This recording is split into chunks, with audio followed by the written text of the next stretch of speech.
Allah faqad fazal muttaqun.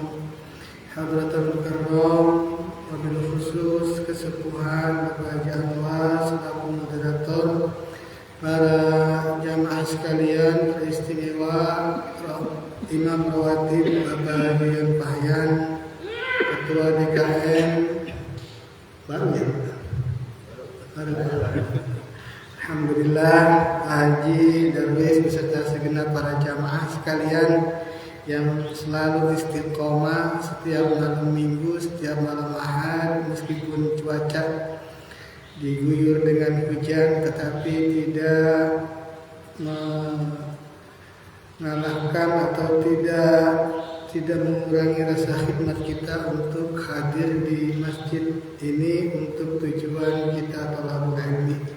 Mudah-mudahan hadirnya para jamaah sekalian senantiasa dicatat oleh Allah sebagai amalia salihah yang akan memberatkan timbangan kebaikannya kelak di yaumul jaza. Mudah-mudahan apa yang saat ini kita pakai, yang kita duduki dan semuanya ini mudah-mudahan menjadi saksi, menjadi syahid yang akan membawa kita kelak ke surganya Allah Subhanahu wa taala.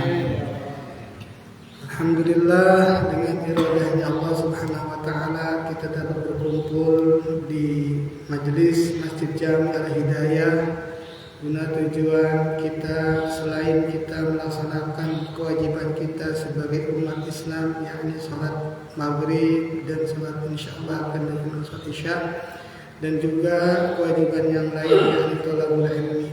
Mudah-mudahan dengan kita duduk hadir di majelis ilmu ini dicatat oleh Allah sebagai orang yang senantiasa ada dalam naungan, dalam riungan, dalam circle seperti yang disebutkan dengan circle Riyadul Jannah, taman surganya Allah Subhanahu wa taala. Dan mudah-mudahan ini semua menjadi teman kita, ya, amaliyah yang saat ini kita lakukan, kita laksanakan. Mudah-mudahan ini yang akan menemani kita kelak di alam kubur kita. Amin ya Allah ya Rabbal alamin. Salawat dan salam semoga terlimpah curahkan kepada junjungan alam, yakni baginda Nabi besar Muhammad sallallahu alaihi wasallam, juga kepada keluarganya, para sahabatnya, para tabi'in, para tabi'in hingga sampai kepada umat yang senantiasa istiqomah. Dan mudah-mudahan kita semua kelak di hari kiamat mendapatkan syafaatul uzma dari baginda Nabi besar Muhammad sallallahu alaihi wasallam. Amin ya Allah ya Rabbal alamin.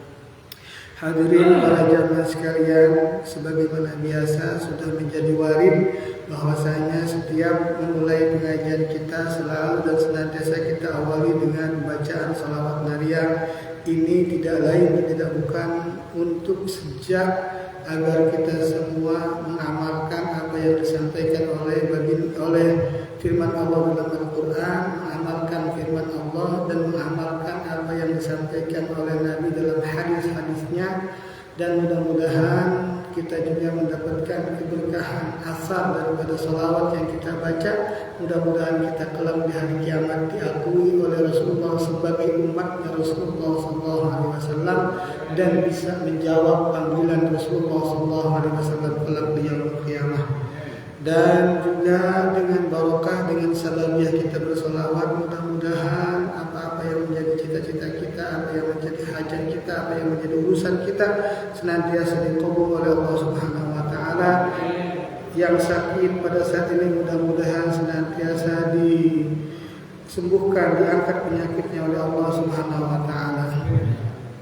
لرضا تعالى وبشفاعة رسول الله صلى الله عليه وآله وصحبه وسلم. نوينا كما نوى سلفنا الصالح، ونوينا كما نوى جميع علماء العاملين، جميع الحبائب، رجال الغيب والنقباء والرجباء وأبطال الأرض والبلاد، ونوينا كما نوى جميع شيخنا ومعلمينا وأساتذتنا وسلسلة أهل القرآن وجميع حفظ القرآن وعلى ما يرضي تعالى ورسوله، والفاتحة بنية الشفاء ودفع الوباء والبلاء وإنزال الفتوح والنجوم، والفاتحة أن الله يفتح علينا فتوح العارفين، ويجعلنا من أولادنا وتلاميذنا وتلميذاتنا من أهل العلم وأهل الخير وأهل القرآن وأهل الأدب وأهل الطاعة، وأن يسهل جميعا في طاعة الله. والفاتحة خصوصا إلى حضرة صاحب هذه الصلاة النارية، ثم إلى حضرة من أجازني هذه الصلاة، ثم إلى حضرة جميع مشايخنا ومعلمينا وأساتذة سلسلة أهل القرآن وجميع حفاظ القرآن، ثم إلى حضرة مؤسس جمعية نهضة العلماء، ثم إلى حضرة جميع الحبايب رجال الغيب والنقباء والنجباء والرتاب والبلاد، ثم إلى حضرة صاحب هذا الكتاب شيخ سليم السني والحضرة، ثم إلى حضرة شارح هذا الكتاب شيخ نواوي البندن وجميع مشايخنا ومعلمينا وأساتذتنا، ثم إلى روح واقف هذا المسجد ومن روح المرحوم وطه جلسة، ثم إلى روح خلص المرحوم وطه، ثم إلى حضرة واقف من حضرة بابا جل من حضرة من جلسة من حضرة عن القبور من أسس هذا المسجد من أول إلى هذه الآية إلى الآن، ثم إلى أرواح جميع القبور في هذا المجلس وصولهم وفورهم أن الله توشاهم من رحمة، ثم إلى حضرة وجسد شيخنا ومربي روحنا كي يهجينا بن عين صالح وصولهم وفراهم أن الله يتغشاهم بالرحمة والمغفرة، وأن يعيد علينا من بركاتهم وأسرارهم وأموالهم وعلومهم ونفحات في الدين والدنيا والآخرة بسر الفاتحة. أعوذ بالله من الشيطان الرجيم. بسم الله الرحمن الرحيم. الحمد لله رب العالمين الرحمن الرحيم مالك يوم الدين، إياك نعبد وإياك نستعين اهدنا الصراط المستقيم صراط الذين أنعمت عليهم غير المغضوب عليهم ولا الضالين آمين. إن الله وملائكته يصلون على النبي يا أيها الذين آمنوا صلوا عليه وسلموا تسليما. اللهم صل صلاة كاملة وسلم سلاما تاما على سيدنا محمد الذي تنحل به العقد وتنفرج به الكرب وتقضى به الحوائج وتنال به الرغائب وحسن الخواتم ويستسقي الغمام بوجهه الكريم وعلى آله وصحبه في كل لمحة ونفس بعدد كل معلوم لك. اللهم صل صلاة كاملة وسلم سلاما تاما على سيدنا محمد الذي تنحل به العقد وتنفرج به الكرب وتقضى به الحوائج وتنال به الرغائب وحسن الخواتم ويستسقي الغمام بوجهه الكريم وعلى آله وصحبه في كل لمحة ونفس بعدد كل معلوم لك. اللهم صل صلاة كاملة وسلم سلاما تاما على سيدنا محمد الذي تنحل به العقد وتنفرج به الكرب وتقضى به الحوائج وتنال به الرغائب وحسن الخواتم ويستسقي الغمام بوجهه الكريم وعلى آله وصحبه في كل لمحة ونفس بعدد كل معلوم لك. اللهم صل صلاة كاملة وسلم سلاما تاما على سيدنا محمد الذي تنحل به العقد وتنفرج به الكرب وتقضى به الحوائج وتنال به الرغائب وحسن الخواتم ويستسقي الغمام بوجهه الكريم وعلى آله وصحبه في كل لمحة ونفس بعدد كل معلوم لك. اللهم صل صلاة كاملة وسلم سلاما تاما على سيدنا محمد الذي تنحل به العقد وتنفرج به الكرب وتقضى به الحوائج وتنال به الرغائب وحسن الخواتم ويستسقي الغمام بوجهه الكريم وعلى آله وصحبه في كل لمحة ونفس بعدد كل معلوم لك. اللهم صل صلاة كاملة وسلم سلاما تاما على سيدنا محمد الذي تنحل به العقد وتنفرج به الكرب وتقضى به الحوائج وتنال به الرغائب وحسن الخواتم ويستسقي الغمام بوجهه الكريم وعلى آله وصحبه في كل لمحة ونفس بعدد كل معلوم لك. أعوذ بالله من الشيطان الرجيم. بسم الله الرحمن الرحيم. قال المؤلف وشارح نفعنا الله به وبعلومهما ولبركتهما في الدارين آمين. فصل في مفسدات الصلاة. تبطل الصلاة ب14 خصلة بل بأكثر من ذلك، والخصلة بكسر الخاء النوع Wal farqu bainal mufsidi wal mubtili annal mufsida ma yaqra'u ba'dal in'iqadi wa huwa al muradu huna wal mubtilu ma yamna'uhu qalahu asy-Syarqawi. Bismillah, alhamdulillah, wassalatu wassalamu ala rasulillah wa ala alihi wa sahbihi wa mawalah wa ba'd. Para hadirin jamaah pengajian yang dirahmati Allah subhanahu wa ta'ala, pada kesempatan ini insyaallah kita akan membahas satu fasal yang baru yang dijelaskan dalam kitab Safinatun Najah dan disyarahkan oleh Syekh Nawawi Al-Albani dalam bukunya kitab Kasyifatus Sajah. Yang mana fasal di sini menjelaskan tentang hal-hal yang membuat rusak salat. Ya. Faslun bermula ini itu satu fasal fi mufsidatis sholati, di dalam menjelaskan, menerangkan hal-hal yang bisa menyebabkan kerusakan sholat, artinya yang bisa merusak akan sholat. Mana ibarah matannya tabtulus sholatu, tabtulu bisa batal. Ya, tabtulu bisa batal apa as-sholatu sholat bi arba'a asyarata dengan 14 apanya khoslatan keadaan. Jadi bisanya rusak sholat dalam artian bisa batal sholat dengan 4 keadaan, dengan 4 tingkah. Nah ini harus dengan 14 keadaan atau 14 tingkah. Jadi kita harus bisa pahami nih ke-14 item yang dijelaskan oleh Syekh Salim bin Sumair Al-Hadrami, kemudian dielaborasikan, dijelaskan lebih rinci lagi oleh Syekh Nawawi Al-Bantani. Ini harus benar-benar kita pahami. Kenapa? Nah ini karena berkaitan dengan ubudiyah kita. Salat yang memang 5 kali dalam sehari semalam tentu kaitannya include dengan pengetahuan kita terhadap hal-hal yang membatalkan sholat ini. Jadi artinya berkaitan dengan kita, maka kita harus pahami itu betul-betul. Kenapa? Karena kalau misalnya terjadi satu hal atau salah satu dari 14 ini dialami oleh kita, otomatis berindikasi berakibat kepada batalnya sholat kita. Gitu. Makanya di sini oleh Syekh Nawawi bahasanya redaksinya itu mufsidatis sholat, gitu. Hal-hal yang merusak sholat. Gitu. Ada berapa katanya? Bi arba'i asyarata khoslatan, yaitu ada 14 keadaan. Bahkan oleh Syekh Nawawi ini bukan hanya 14.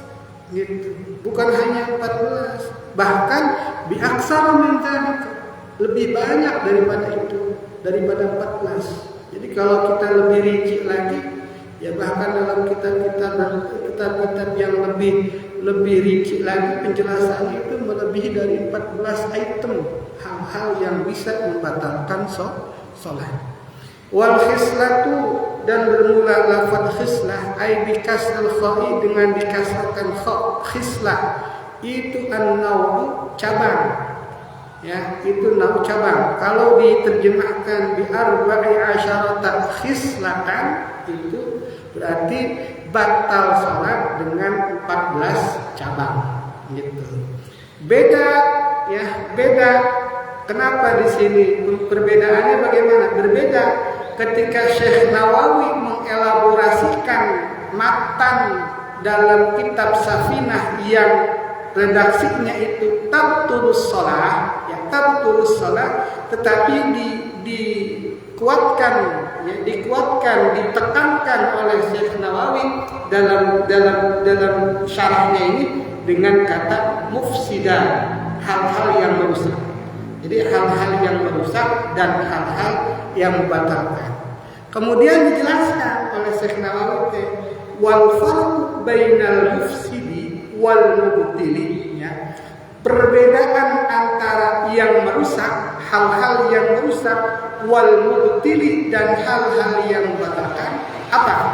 Nah, Dijelaskan oleh Syekh Nawawi, annal mufsida, bahwasanya yang merusak itu sesuatu yaqra'u yang datang baru ba'dal inqadi, setelah terpenuhinya atau setelah terpenuhinya daripada rukun-rukun sholat tersebut.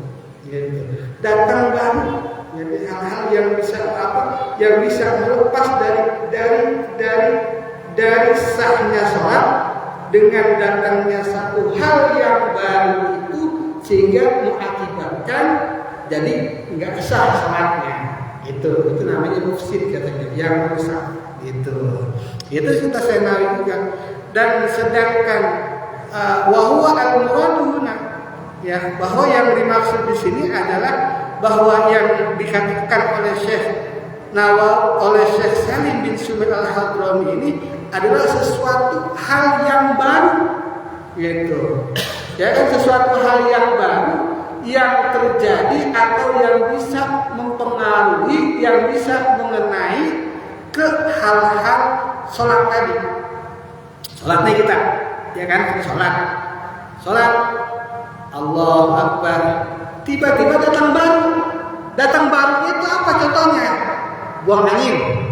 Oke, itu datang baru tuh namanya, ya kan, datang baru. Nah, gara-gara datang yang baru itu, yaitu angin teak, ya kan, kentut teak. Kalau bahasa tahu angin, Mbak, kalau angin lebih halus, ya, bahasa kita kentut teak, ya kan, kentut teak datang. Nah, kentut teak barang baru, ya kan, barang baru. Ketika kita memuasat, kita kan sudah punya wudu, betul nggak? Ya kan, sudah punya wudu, artinya kita suci daripada hadas, kan gitu. Ya, nah ini datang baru yang bisa apa? Yang bisa membatalkan, artinya yang bisa kita menyebabkan kita kena hadas. Sebabnya datangnya hadas kenapa? Karena ada kita kan kentut, gitu. Nah, ini yang disebut dengan oleh Syekh Nawawi, yang disebut dengan mufsid. Itu sesuatu yang datang baru ba'dal intiqadi, daripada setelah selesai itu. Ini yang disebut. Nah, wal mubtil, yang dimaksud dengan mubtil yang batalkan itu ma yamnahu, sesuatu yang bisa mencegah.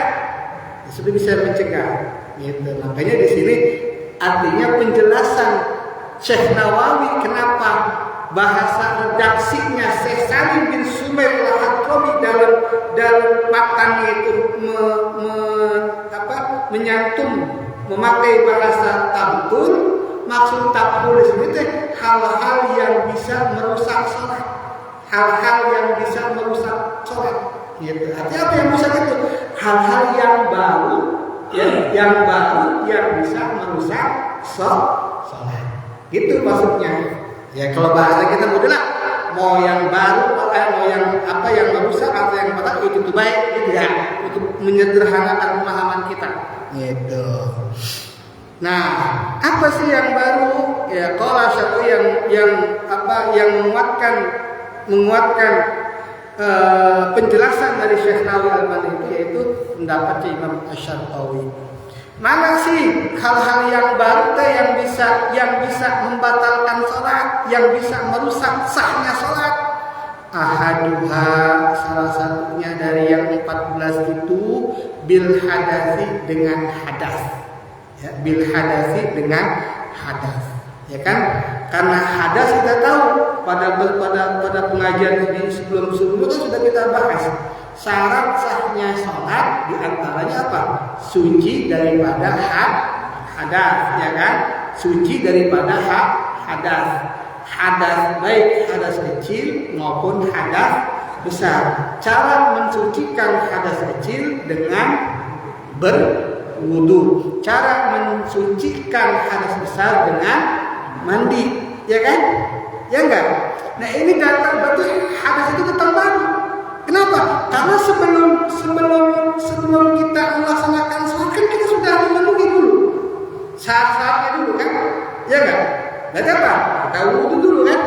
Cara untuk menghilangkan hadas kecil dari diri kita dengan apa? Dengan berwudu. Wudu dulu, ya kan? Berarti kan kita udah aman tuh, sudah suci daripada hadas kan kecil, ya kan? Paham ya? Sudah aman tuh. Nah, kemudian sudah melaksanakan sholat, baik dari awal ketika sudah niat, sudah takbiratul ihram, kemudian atau di pertengahan sholat atau menjelang akhir kita melaksanakan sholat, tiba-tiba datang hadas. Datang hadas itu penyebabnya apa? Ya bisa dengan angin, ya kan? Yang bisa menyebabkan kita jadi punya hadas. Gitu. Angin misalnya lah, kentut lah misalnya, begitu maksudnya. Ya, gitu. Berarti apa? Berarti kan angin atau kita datang hadas itu berarti kan hal yang baru itu ya, hal yang baru. Tadi mah kan juga ada, ya kan? Tadi mah kita punya wudu, tiba-tiba kita kentut. Nah, dengan sebab itu bisa membatalkan sholat. Oke, paham? Ya, itu. Nggak ada. Ini contoh, ya. Walau bila qasdin, meskipun datang hadas itu nggak kita sengaja, nggak kita pengen, nggak kita sengajain, kita ada-adain, nggak disengaja sama kita. Ini tiba-tiba pas mau berdiri, misalnya gitu, apalah atau bukan keluar lah, dan kita yang merasakan kita, ya kan? Au ukriha alaihi, atau dipaksa, ya, mau secara tidak sengaja ataupun disengaja ataupun dipaksa, ketika kita ada dalam posisi hadas, ada dalam posisi penyebabnya itu karena keluar angin atau kencing, contohnya deh ya, keluar angin atau kencing, maka itu yang membatalkan. Jadi penyebab datangnya hadas penyebab kita datangnya hadas boleh bila posting nggak sengaja gitu, ataupun mau disengaja, ataupun mau dipaksa. Kita paksa-paksa nih, udah beberapa hari yang kentut ini, hari sholat mah ya, bahasa biasa kan begitu kalau orang sholat. Kalau kita hilang sesuatu kan kita ada yang jawabannya tunggu sholat, ya. Itu naruh kunci di mana ya, tunggu sholat. Pas lagi Allah Akbar, oh iya di bawah tempayan kuncinya. Nah, itu biasa begitu. Nah kita tuh sudah kentut nih, coba kita kentut dua hari malam itu, kemudian kita sholat, supaya kentut. Nah, kan kita paksa tuh, ibaratnya paksa keluar, itu tepatnya. Artinya hadasnya itu yang keluar atau kita ada dalam posisi keadaan hadas, baik itu tidak disengaja ataupun disengaja ataupun dipaksa, maka hadas itu menjadi penyebab batalnya sholat. Paham ya? Jadi paham ya? Gitu. Kaan asurabatmu. Nah, dipaksa dengan apa? Asurabatmu di apa, dipelit gitu. Di apa, diikat pucat ya, dipres. Bahasa kita mah dipres supaya apa? Supaya keluar angin. Gitu, misalnya dipaksa, itu dipaksa caranya nih, seperti itu. Dijelaskan oleh Sallallahu. Fa kharaja, maka keluar. Gitu. Maka keluar. Wala farqa, dan tidak ada perbedaan fil butlani, dalam hal yang membatalkan, bainal mutahhir, antara yang mencucikan, wa dan lain-lain. Kafakir tohuri, seperti orang yang sepi dari dua suci. Gitu. Lil khabar sahih, karena melihat dalil yang hadis Nabi yang sahih, yaitu idza fasaha ahadukum fi sholati falyansharif wal yatawadda wal ya'ud sholatahu. Gitu.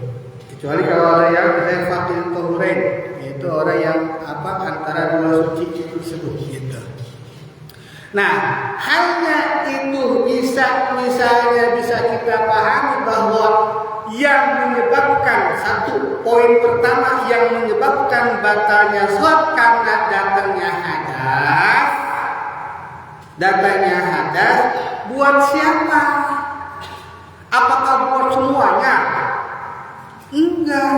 Ternyata apa? Wahadal kalamu fis salim, yaitu pembicaraan di sini untuk orang yang normal. Ya, untuk orang yang normal. Normal itu dalam keadaan sehat. Gitu. Kenapa? Karena nanti ada pembahasan, beda pembahasan dan beda hukum. Secara mana contohnya? Seperti orang yang punya penyakit beser. Ya. Nah, kalau bahasa kita mengatakan salasil baul, orang yang beser terus menerus, nggak bisa ditahan, gitu, nggak bisa ditahan orang yang pokoknya itu nggak bisa ditahan, terus moncot terus gitu. Ya, kalau beser satu gitu misalnya, kencing keluar, itu kan punya penyakit, berarti bukan yang normal. Nah, berlakunya ketika misalnya datang hadas, kalau orang yang normal nih, katanya normal, misalnya ketika lagi ruku, kemudian kita ngerasa ada yang keluar dari kubul kita, kemaluan depan kita keluar, itu datang hadas, otomatis sholatnya batal. Ya kan gitu. Kalau yang normal. Nah, bagaimana kalau yang tak normal? Makanya di sini katakan topik permasalahan datangnya hadas yang pertama ini, yang poin pertama dalam hal yang membatalkan sholat adalah datangnya hadas itu bagi orang yang normal. Bagi siapa? Orang yang normal. Gitu. Normal kita, ya kan? Lepas sholat punya besar enggak? Normal kan? Nah, ini kita. Nah, sholat keluar angin dari duburnya, batal. Oke? Batal sholatnya. Kenapa? Karena datang hadas. Gitu. Karena hadas. Kenapa? Nggak suci lagi. Hah? Apa, Pak? Iya. Gitu ya. Kemudian apa lagi? Bagaimana kalau orang yang nggak normal, orang yang punya penyakit, yaitu penyakit beser yang disebut dengan istilah kita salasil baul. Arti orang yang terus-menerusan keluar kencing dari tubuhnya. Itu kan penyakit, ya kan? Tetapi penyakit ini tidak menafikan atau tidak dia punya penyakit udah nggak usah sholat, enggak, tetap kewajiban sholat tetap wajib bagi orang yang punya penyakit juga.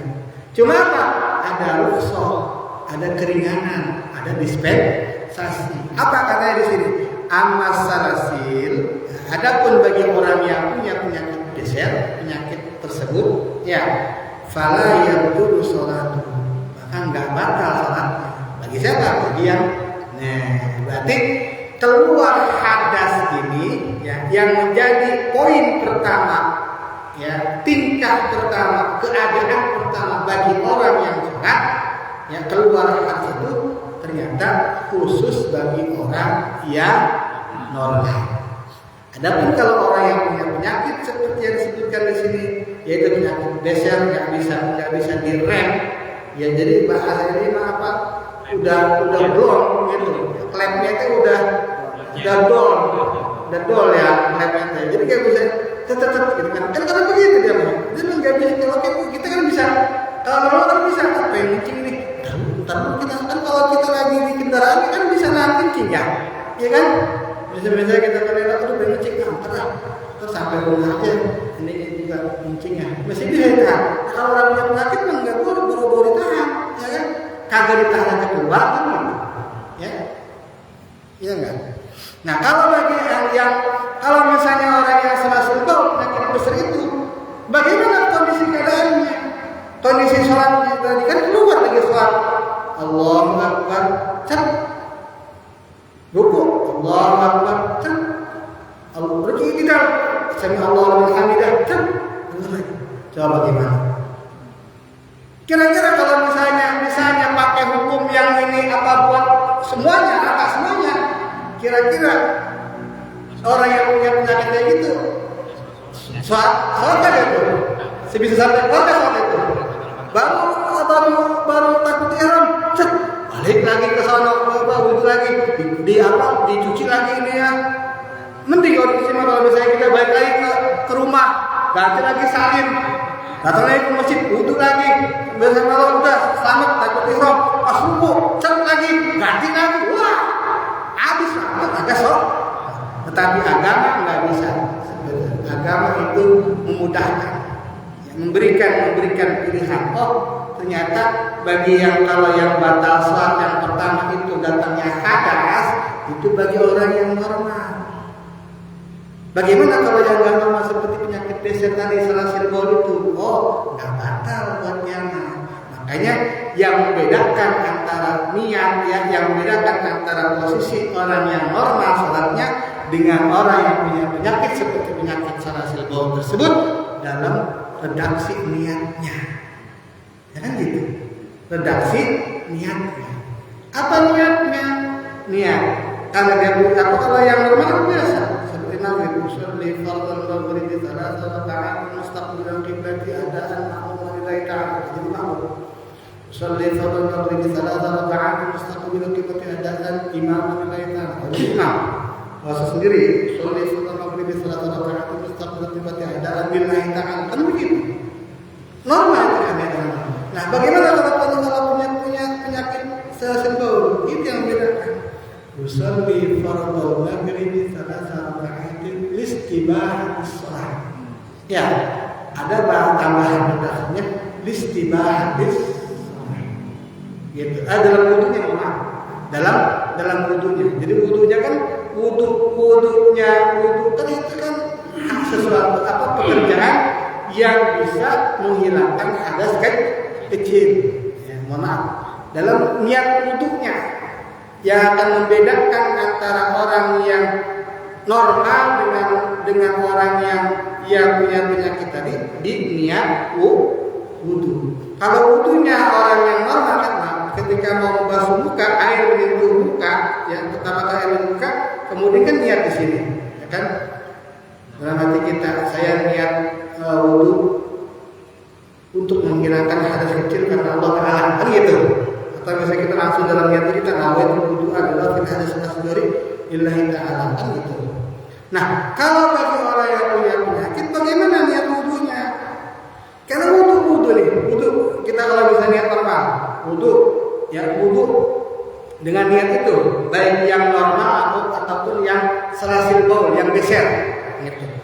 Niatnya seperti itu, nawaitu wudu adalah fil hadas asghari lillahi ta'ala. Sudah tuh ya, itu yang baik yang normal ataupun yang punya penyakit beser, gitu. Nah, kalau ketika misalnya itu standar niat seperti itu sama semuanya, berarti semua setiap dia laksanakan wudu kemudian dia keluar hadas, keluar kencing dari kubulnya itu, maka itu batal terus. Nah, dia bisa mengamalkan untuk sesuatu itu tadi apa? Itu dengan listibahatis shalah. Jadi bahasa ditambahin nawaitul wudu'a listibahatis shalah. Saya niat untuk dibolehkannya sholat.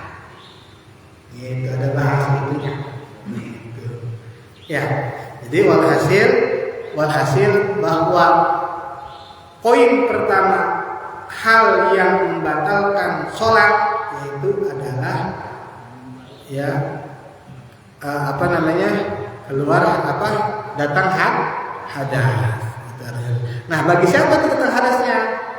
Bagi orang yang normal. Adapun bagi orang yang punya penyakit seperti penyakit salasil baul, maka tidak batal meskipun dia datang hadas. Paham? Jadi pahami.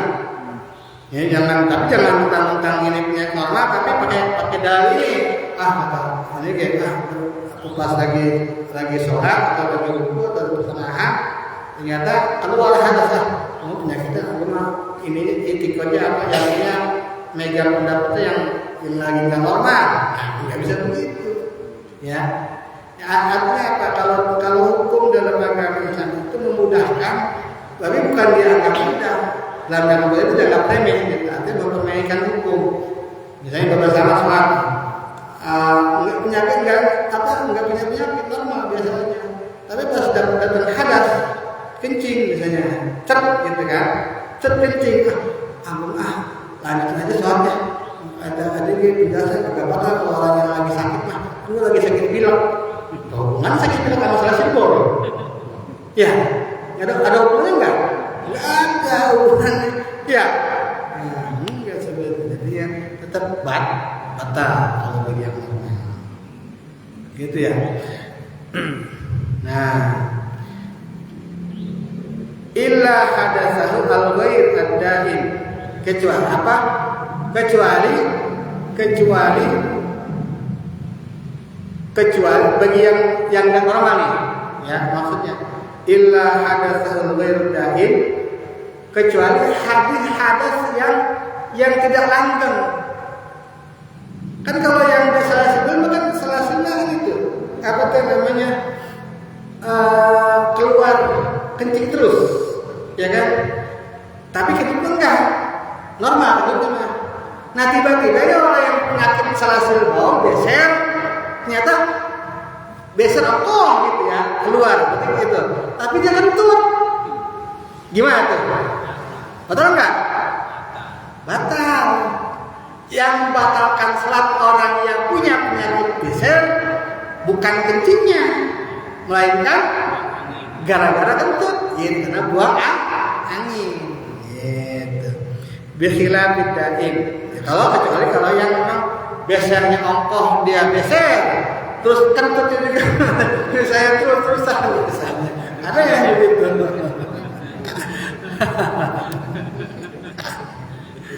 Ya, gitu ya. Ya kalau seperti itu. Wa yusannu liman ahdatsa fi sholatihi an ya'khudha bi anbihi wallahu a'lam bissawab. Wallahu a'lam. Al-Fatihah. A'udzu billahi minasyaitonir rajim. Bismillahirrahmanirrahim. Alhamdulillahirabbil alamin. Arrahmanir rahim. Maliki yaumiddin. Iyyaka na'budu wa iyyaka nasta'in. Mustaqim shiratal ladzina an'amta 'alaihim ghairil maghdubi 'alaihim waladdallin. Wal 'afwa minkum wallahu al-muwaffiq ila aqwamit thariq. Assalamualaikum warahmatullahi wabarakatuh.